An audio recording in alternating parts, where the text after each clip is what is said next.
기업 물을 자. 보아스는 제 1순위는 아니었습니다. 그러나 룻의 마음을 알고 날 밝으면 내가 이 일을 해결하겠어 약속을 준 다음에 이제 동이 틀 때까지 룻은 보아스의 발치에 그대로 누워 있습니다. 두 사람 사이엔 거리가 있습니다. 그 이유가 14절에 나와 있지요. 룻이 새벽까지 그의 발치에 누웠다가 사람이 서로 알아보기 어려울 때 일어났으니 동 트기 전에 가장 어두울 때 그제서야 움직이기 시작합니다. 왜 그런 거 하니?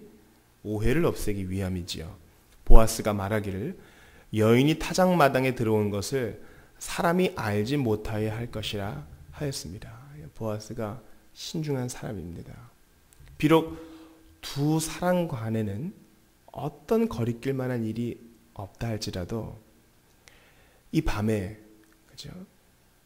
남녀가 같이 있다가 헤어지는 것을 누가 보면 나중에 혹시 기업 물을 자의 의무를 보아스가 지고 둘이 결합할 때에 발목을 잡는 것이 될 수 있겠기에 죄의 모양이라도 버리는 것입니다. 오해받지 않으려 하는 것입니다.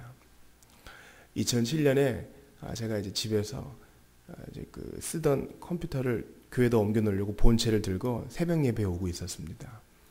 근데 경찰한테 잡혔어요. 딱 보니까 도둑처럼 보이는 겁니다. 컴퓨터 들고 새벽에 오니까 제가 거기서 현장 신문을 받고 연락처, 주민번호, 하고 있는 일 다 적고 온 기억이 있습니다. 악은 모양이라도 버리라. 오해받을 만한 모든 일들을 차단하는 것이 그리스도인의 윤리인 것이죠. 16절을 보세요. 이제 밤새 시어머니 나오미는 한 잠도 못 자고 기다렸을 거 아니겠어요?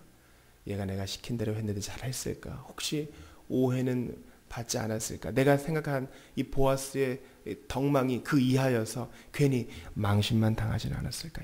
여러 시나리오를 짜고 있었을 것입니다. 그러나 이제 룻이 오니까 다 해결이 되죠. 룻이 시어머니에게 가니 그가 이르되 내 딸아 어떻게 되었느냐 하니 룻이 그 사람이 자기의 행한 일을 다 알리고 17절 보세요. 이르되 그가 내게 이 보리를 6번 되어주며 이르기를 빈손으로 내 시어머니에게 가지 말라 하더이다.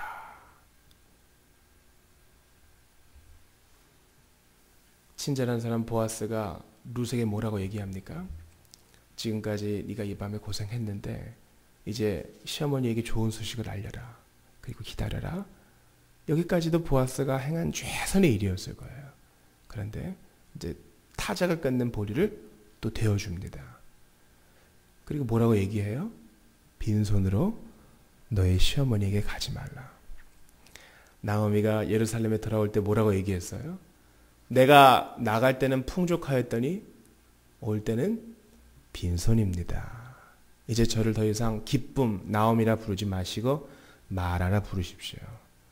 나오미가 자기 입으로 나 빈손으로 땡거지가 돼서 왔다 했는데 보아스는 헤세드의 사랑을 보여주는 보아스는 빈손으로 룻을 보내지 않고 보리 6대로 빈손의 나오미에게 안겨줍니다. 여기서 어떤 것을 얼핏 알 수 있어요? 하나님께서 나오미를 만지시는구나. 하나님께서 빈손으로 돌아온 나오미와 룻을 이제 채워주시는구나. 이런 것을 좀 기대할 수 있는 것입니다. 18절 보세요. 이에 시어머니가 이르되 내 딸아 이 사건이 어떻게 될지 알기까지 앉아있으라. 그 사람이 오늘 이 일을 성취하기 전에는 쉬지 아니하리라 하니라. 자 이제 날이 밝으면 성문 앞에 장로들을 모아놓고 또 그들이 있는 곳에 가가지고 그죠? 보아스가 기업 물을 자 1순위 바로 그 사람과 대면하여서 정리할 것입니다. 네가 할 거냐? 당신이 안 할 거면 내가 하겠다. 자 이제 이 일은 룻과 나오미의 손을 완전히 떠났습니다. 자 여기서 그리스도인이 정말 관심 있어 하는 문제예요. 과연 하나님의 뜻을 어떻게 알 수 있는가? 그리고 하나님의 뜻을 어떻게 순종할 것인가에 대한 중요한 교훈을 알 수 있어요. 하나님의 뜻을 분별하고 순종하는 데 두 가지 극단이 있습니다. 첫 번째는 하나님을 그저 기다리는 것이죠. 하나님이 모든 것 다 알고 계시니 어떤 인간적인 노력도 필요 없고 그저 기도만 하는 것입니다. 이것도 나쁘다고는 할 수 없어요. 또 하나의 극단이 있습니다. 그렇게 좀 앉아있지 말고 뭐라도 좀 해. 그런 것이죠. 그래서 백방으로 노력을 합니다. 내가 하나님이 갑자기 탁 나타나서 우리한테 말로 그것을 알려주지 않는 이상 내가 어떻게 알겠느냐. 100가지면 100가지 다 해봐야 하나 뭐 걸려드는 게 있겠지. 이런 극단이 있습니다. 하나님의 뜻을 분별하고 순종하는 데에는 그저 가만히 기다리는 극단과 뭐라도 좀 하는 극단이 있는 것입니다. 그런데 그 균형이 룻과 나오미에 의해서 완전히 균형 잡힌 형태로 우리에게 주어지는 것이죠. 룻과 나오미는 하나님의 뜻을 우리처럼 몰랐습니다. 어떻게 될까? 우리는 알지만, 우리는 이미 지나간 사건, 기록된 것을 보고 알지만 두 과부는 몰랐다는 것이죠. 그러나 분명히 기업 물을 자가 있다는 말씀, 조각구름과 같은 말씀을 하나 붙들고 자기가 행할 수 있는 최선을 다하는 것입니다. 그리고 오늘 나오미가 말한 것처럼 뭡니까? 내 딸아, 이 사건이 어떻게 될지 알기까지 뭐하라? 앉아있으라. 이런 것이죠. 정리를 해볼까요? 성도가 하나님의 뜻을 알고 그것을 실천할 때 있어서는 마찬가지입니다. 룻과 나오미처럼 처음에는 조각구름과 같은 말씀, 조각구름과 같은 확신을 가지고 붙들고 기도하고 시작하는 것이죠. 그리고 두려운 마음으로 실천하는 것입니다. 마치 룻이 이불 하나 들고 그 밤에 보아스의 발치에 가서 눕는 것처럼 아주 두렵고 떨리는 마음으로 최선을 다하는 것입니다. 하나님, 이것이 주님의 뜻이 아니면 막아주십시오. 하나님, 제가 지금 이렇게 합니다. 하나님 도와주십시오. 이 마음으로 최선을 다하는 것입니다. 그리고 기다려야죠. 그리고 이런 찬양이 있습니다. 기다려요. 주 음성 들어요. 주를 기다리는 자에게는 평안 있으리. 예수님께서 많이 부르는 찬양인데요. 우리가 언제 기다려야 돼요? 명백한 하나님의 뜻을 룻처럼 두렵고 떨리는 마음으로 한번 최선을 다해서 순종한 다음에 그 다음에 기다려야 하는 것입니다. 위대한 종교개혁의 사상은 뭡니까? 하나님의 뜻을 높이는 거예요. 높이는 거. 그런데 하나님의 뜻, 이 주권이라고 그러는데 하나님의 뜻을 최대한 높이는 것은 사람이 최선을 다하는 것과 절대 모순되지 않습니다. 다시 한번요. 모든 것을 하나님의 뜻에 맡깁니다 하는 성도는 어떤 성도예요? 최선을 다하는 성도인 것입니다. 하나님의 뜻에 납작 엎드러지는 성도는 무엇입니까? 성실한 성도가 바로 하나님의 뜻에 모든 것을 맡기는 성도인 것입니다. 그래서 이제 하이델베르크 요리문답을 만든 프리드리히 3세라는 위대한 선제후가 있었습니다. 그 막내 아들이 네덜란드에서 이제 프랑스 사람들과 전투하다가 죽었어요. 이제 신교도들을 보호하려다가. 그 프리드리히 3세가 아들을 잃은 슬픔 가운데 이렇게 말합니다. 그래도 내 아들이 그렇게 죽었으니 영광스럽다. 그 아들이 여기 남아서 게으름에 빠져 있었으면 내가 얼마나 부끄러워하겠는가. 내 아들이 그렇게 영광스러운 일을, 대의를 위해서 자신을 들이지 않고 게으름에 빠지는 것보다 부지런히 성실히 주의 뜻을 찾다가 먼저 간 것이 오히려 더 낫다 그랬어요. 제가 지금 하나님의 뜻을 분별하고 순종하는 문제에 대해서 계속 말씀드리는 이유는 이게 너무 실제적인 문제이기 때문에 그렇습니다. 많은 사람들이 답답해하죠. 주님이 뭐 하늘에서 편지 한 장을 주시든가 어떻게든 명백하게 좀 보여주기를 원하는데 그런 일이 참 드물다는 것입니다. 그때 우리는 룻과 나오미의 원리를 그대로 실천해야 되겠어요.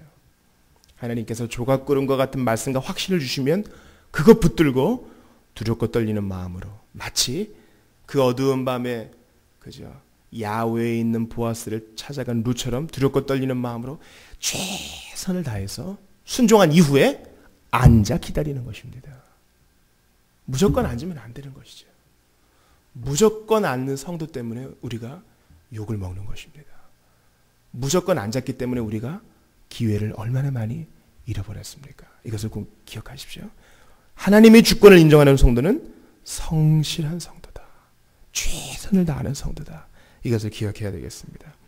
그럼에도 불구하고 우리가 오늘 기억해야 될 말씀은 이것이 아닙니다. 한번 보죠. 오늘 헤세드의 사랑을 베푼 보아스는요, 기업 물을 자 1순위가 아니라 그랬어요.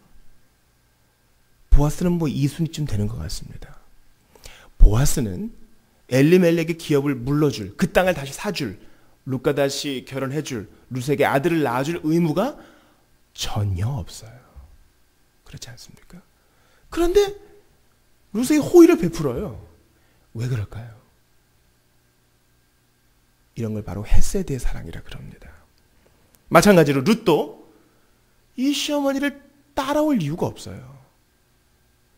자기 나라도 아니고, 시어머니를 봉양하는 것도 벅찬데 그 시어머니를 어디에서 봉양합니까? 자기 이웃과 자기 나라가 아닌 이방 나라 이스라엘 예루살렘에서 봉양하는 것이죠.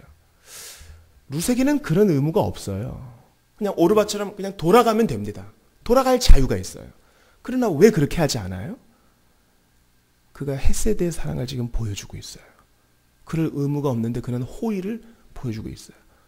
나오미도 룻에게 너 빨리 걔 결혼해라, 보아스에게 찾아갈 그런 지혜를 얘기해 줄 의무가 없어요. 한번 따져봅시다. 룻이 없으면 누가 봉양을 해줍니까? 룻이 결혼이라도 해버리면 자기가 좀 불안한 위치에 있지 않아요? 자기가 결혼하는 것도 아니고 그냥 며느리가 다시 결혼하는 건데, 며느리가 결혼하면 자기의 삶이 어떻게 될지 확실하지도 않은데, 나오미는 룻에게 그런 지혜를 제공할 의무가 없어요. 그러나 헤세드의 사랑으로 자기의 지혜를 며느리에게 나누어 줍니다.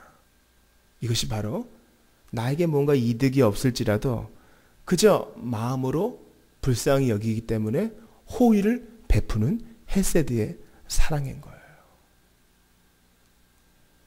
따라서 우리가 룻기를 통해서 시어머니에게 지극정성 다하는 효부가 되자, 보아스처럼 불쌍한 사람을 돌아보는 가슴 넓은 호연지기의 사람이 되자, 우리 나오미처럼 자기의 지혜를 나누어주는 좋은 어른이 되자, 여기에 멈추면 룻기는 도덕교과서가 될 뿐이요, 우리는 이 모든 헤세드의 사랑을 통해 무엇을 봐야 돼요? 우리 주 예수 그리스도의 은혜를 봐야 되는 것입니다. 그분이 우리를 위해서 십자가에 달릴 의무가 없으셨습니다. 그것은 순전히 이사야의 고백과 같은 것입니다. 그분은 의무가 없지만 자발적으로 이사야의 고백처럼 내가 여기 있나이다, 나를 보내소서, 그분이 자원해서 오신 것이죠. 이것이 바로 헤세드의 사랑입니다. 예수님께서 내가 타의로 고난을 당하는 것이 아니라 내가 스스로 예루살렘에 가서 고난을 받는다 말씀하셨습니다. 그러니까 우리가 이 헤세드의 사랑을 받을 때 내가 받아 누리기에 마땅한 사람으로 자기를 보면 은혜가 하나도 안 되고, 죄악에 빠진 사람, 그 인생 가운데 주님이 찾아오셔서 은혜를 베풀어 주신 헤세드의 사랑, 보아스의 사랑, 룻의 호의, 나오미의 친절을 통해서 어렴풋하게 볼 수 있는 그 헤세드의 사랑을 볼 수 있어야 우리에게 은혜가 되는 것입니다. 나는 1순위가 아니에요. 그러나 주님이 웬 은혜 웬 사랑으로 그 은혜를 그냥 주신 거예요. 불쌍히 여겨주셔서. 우리는 오늘 본문에서 그 보아스를 통해 헤세드의 사랑을 봅니다. 룻이 뭐 예뻐서 그랬을까요? 본문에는 그런 언급이 전혀 없어요. 보아스는 룻을 취해서 자기가 얻을 게 하나도 없어요. 오히려 뭐 자기 기업도 빼앗기고 엘리멜렉만 좋아 보이는 거, 잘 되는 거죠. 근데 이러한 사랑을 우리가 이 사랑을 통해서 우리 하나님의 사랑을 보게 되는 것입니다. 얼마나 감동적이에요. 오늘 18절 후반을 보세요. 그 사람이 오늘 이 일을 성취하기 전에는 쉬지 아니하리라. 그럴 의무가 없는 사람이 이 헤세드의 사랑 때문에 한밤을 꼬박 세우는 것입니다. 우리 주님도 잃어버린 양 한 마리를 찾기 위해서 결코 쉬지 아니하고 이동리 저산을 헤매고 다니셨던 것처럼 그 목자의 비유를 통해서 말씀하시는 겁니다. 나도 너를 얻기 위해 쉬지 않는다. 나도 너를 위해 기도하기에 쉬지 않는다. 난 지금도 너를 기억한다. 주님 말씀하시는 것이죠. 세상 모든 민족의 구원을 얻기까지 쉬지 아니하시는 하나님은 일하시는 분입니다. 그러면 처음의 결론과 같아지는 거예요. 우리 하나님이 쉬지 아니하시고 성실히 일하시니 우리도 주님의 뜻이 무엇인지 확실하지 않지만은 눈에 뿅 하고 나타나지 않지만은 주님처럼 성실하게 오늘도 주의 뜻을 찾아가야 되지 않겠습니까? 내 앞에 놓여진 현실, 하나님의 뜻이 분명히 있음을 알고 너무너무 그냥 꾸역꾸역 살아가는 것 같고 너무너무 답답하고 너무너무 반복적이고 앞날이 안 보이는 것 같아도 성실하신 주님 따라서 오늘도 가오니 하나님 루시 보아스 만난 것처럼 루시 보아스에게 헤세드의 사랑을 받은 것처럼 나도 좀 그런 은혜 받게 도와주시옵소서. 십자가의 사랑 보여주신 주님은 이걸로 끝내자, 이것으로 우리 퉁치자 이것이 아니라 그걸로 끝이 아니라 지금도 우리를 위해 성실히 기도해 주시니 이 큰 사랑을 받은 저희들 오늘도 주의 뜻을 구합니다. 하나님 보여주시옵소서. 사람 만날 복을 허락하여 주시옵소서. 헤세드의 은혜를 오늘도 받게 하여 주시옵소서. 기도해야 할 것입니다. 오늘 열방을 위한 기도는 서아프리카의 말리라는 나라를 위한 기도입니다. 모슬렘 과격 단체들로 인해 신변의 위험을 당하고 있는 선교사들을 보호해 주시고 프랑스 말을 쓰는 이들을 통하여 그리스도의 십자가 사랑이 잘 전해지게 하셔서 말리가 어려운 중에도 복잡한 중에도 그리스도의 사랑이 잘 전파될 수 있도록 한번 기도해 주시기를 바랍니다. 오늘 본문 말씀 붙들고 기도할 때에 하나님 주의 뜻이 무엇인지 저희는 잘 모릅니다. 그러나 조각구름과 같은 말씀과 확신을 가지고 두렵고 떨리는 마음으로 성실히 보아스처럼 우리 주님처럼 성실히 준행할 때에 하나님께서 앞길을 열어주시고 은혜를 받게 하시고 만날 만한 사람을 만나게 도와 주시옵소서. 보아스와 룻과 나오미를 통해서 그리스도의 헤세드의 은혜를 기억하는 우리 모두가 다 되게 도와주시옵소서. 하나님 아버지 여수로 수련회를 갑니다.